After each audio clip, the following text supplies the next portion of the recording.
आकाशवाणी भोपाल से प्रस्तुत है उमरिया जिले की चिट्ठी। आलेख अरुण कुमार त्रिपाठी, वाचन स्वर दीपा सिंह। उमरिया जिले में लोकसभा सीट पर 19 अप्रैल को मतदान के बाद ईवीएम और वीवीपैट पॉलिटेक्निक कॉलेज में बनाए गए स्ट्रांग रूम में सुरक्षित रूप से रखी गई हैं। 3 लेयर की कड़ी सुरक्षा के बीच पॉलिटेक्निक कॉलेज में बनाए गए स्ट्रांग रूम की निगरानी की जा रही है। जिले में 62.5% मतदान हुआ है। यह आंकड़ा पिछले लोकसभा चुनाव के मुकाबले 14% कम है। सबसे अधिक उमरिया जिले में बांधवगढ़ विधानसभा में 64% मतदान हुआ है। कम मतदान की वजह तेज गर्मी, बड़ी संख्या में शादियों का आयोजन रहा। हालांकि पूरी उमरिया जिले में 6 गांव ऐसे रहे जहां 100% मतदान हुआ। इसमें मानपुर विधानसभा के गंजराहा, पिपरी टोला, सिमरी, कुनकुनी और धूपखड़ा शामिल हैं। इसके अलावा बांधवगढ़ विधानसभा के ग्राम पठारी पोलिंग बूथ में 100% मतदान संपन्न हुआ है।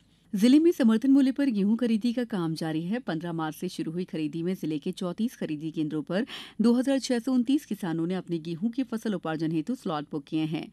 इसके अलावा जिले भर में 25,944 मीट्रिक टन धान का उपार्जन किया जा चुका है, जिसके खिलाफ किसानों को 5,90,23,077 रुपए उपार्जित फसल का मूल्य दिया जाना है और विभाग द्वारा किसानों के खाते में 3,24,00,000 की राशि प्रदान की जा चुकी है। जिले की विश्व प्रसिद्ध बांधवगढ़ टाइगर रिजर्व में वन्य जीवों को करीब से देखने के लिए देश दुनिया से पर्यटक पहुंच रहे हैं।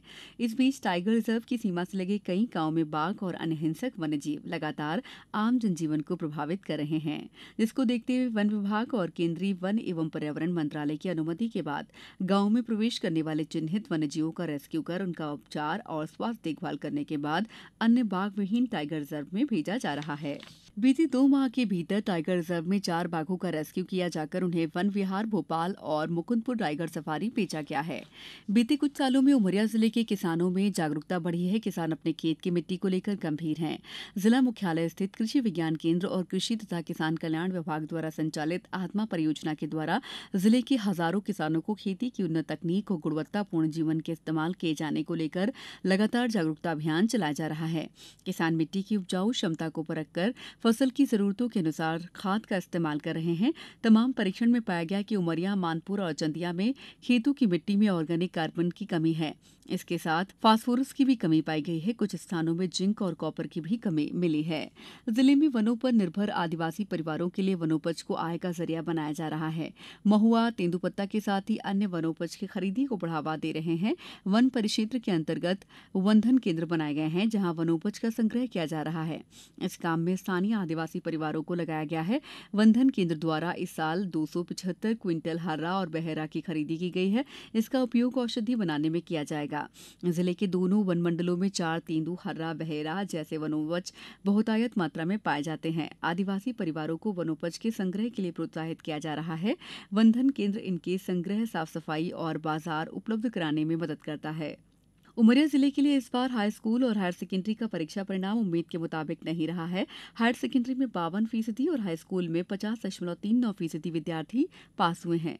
जिले में परीक्षा परिणामों में आई गिरावट को देखते हुए जिला कलेक्टर ने शिक्षा में गुणवत्ता के आवश्यक सुधार के निर्देश जिला शिक्षा अधिकारी को दिए हैं। जिले में गर्मी का प्रकोप भीषण हो रहा है। तापमान में लगातार वृद्धि हो रही है। गर्मी का असर अब जिला मुख्यालय के साथ ही ग्रामीण अंचल में भी दिखने लगा है।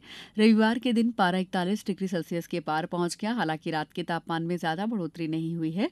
मौसम विभाग के अनुसार आने वाले कुछ दिनों में तापमान में और बढ़ोतरी की संभावना है। जिले में पशु चारे की कमी की आशंका को देखते हुए सीमावर्ती राज्यों में निर्यात पर प्रतिबंध लगा दिया गया है। कलेक्टर धर्मेंद्र जैन ने बताया कि पशुओं को पर्याप्त मात्रा में चारा, भूसा की आपूर्ति बनाए रखने के लिए प्रतिबंध लगाया गया है।